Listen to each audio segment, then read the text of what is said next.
আমেরিকার সবচেয়ে একটা ফেমাস পার্কে আজকে তোমাদেরকে নিয়ে এলাম, যেটা ক্যালিফোর্নিয়াতেই আছে, আমাদের বাড়ি থেকে 2-3 ঘন্টা ড্রাইভ করে।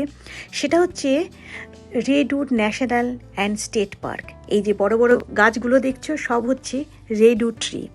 আর এই ট্রিগুলো কিন্তু বিশাল বড় বড় জায়েন্ট, বুঝতে পেরেছো? মানে প্রত্যেকটা 1000 থেকে 2000 বা কোনো কোনো বড় বড় ট্রি 3000 বছরেরও পুরনো। ক্যান ইউ ইমাজিন কত বড়?